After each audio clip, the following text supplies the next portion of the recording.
يوسف إبراهيم الشيمي شاب مصري بسيط من مدينة طوخ في محافظة القليوبية. اتولد سنة 2009 وعاش طفولة وسط أهله وأصحابه في منطقة شعبية زي آلاف المناطق في مصر.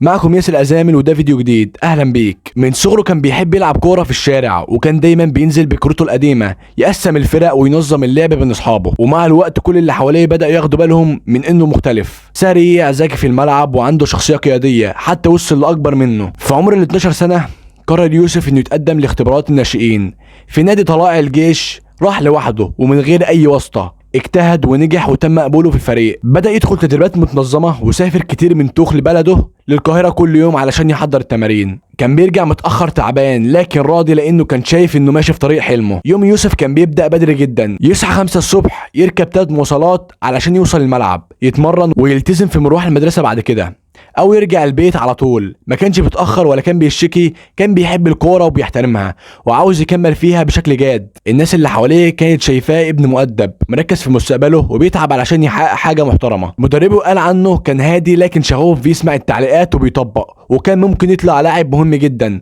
خلال سنين قليله. واحد من صاحبه قال يوسف عمره ما كان بيضيع وقته، يا بيتمرن يا بيتعلم. يوم الجمعه 4 يوليو 2025 يوسف نزل من بيته الصبح بدري زي اي يوم عادي. كان ماشي مع صاحبه يوسف ابو النصر، الاتنين في نفس السن تقريبا وبيحبوا الكوره وبيخرجوا مع بعض كتير. الشارع كان هادي ما فيهوش زحمه والدنيا ما كانتش فيها حاجه غريبه. كانوا بيتمشوا غالبا في طريقهم للتمرين او لمشوار بسيط قريب. وصلوا عند مزلقان سكه حديدي.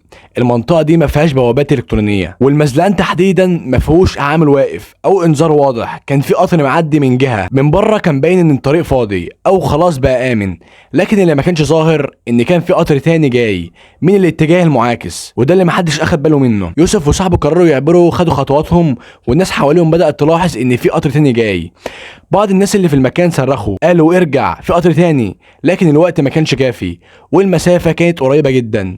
القطر التاني دخل على الخط بسرعة عالية وللأسف خبطهم الاتنين. الصدمة كانت عنيفة جدا، الاتنين توفوا في نفس اللحظة. ناس كتير اتجمعت في المكان واللي شافوا المنظر اتصدموا. كاميرا المراقبة كانت في الشارع سجلت كل حاجة من بعيد. الفيديو طلع بعدها على الانترنت وانتشر بسرعة على مواقع التواصل الاجتماعي. الناس كلها شافت لحظة الحادث من بداية عبور يوسف وصاحبه لحد لحظة اصطدام القطر. حادث حصل في لحظة بدون مقدمات. بعد الحادث بلحظات الناس في الشارع كانت في حالة صدمة، الكل واقف مش قادر يستوعب اللي حصل. في اللي كان بيحاول يتصل بالإسعاف وفي اللي في حالة من السكون الغير عادي. الخبر بدأ ينتشر بسرعة في طوخ وبعدها وصل لمواقع التواصل الاجتماعي في أقل من ساعة. الصحافات الإخبارية بدأت تنشر الخبر بعناوين زي وفاة لاعب ناشئ في حادث دهس قطار بالقليوبية. الناس بدأت تتداول الفيديو اللي اتسجل من كاميرات المراقبة واللي أظهر اللحظة الكاملة من زاوية بعيدة شوية لكن واضحة. الناس على الانترنت اتقسمت لتعليقات حزينة وغاضبة، للإهمال هو اللي قتلهم مش القطر. ناس ثانية كانت بتعبر عن حزنها على يوسف بشكل شخصي، كنت أعرفه كان محترم وبيحب الكورة،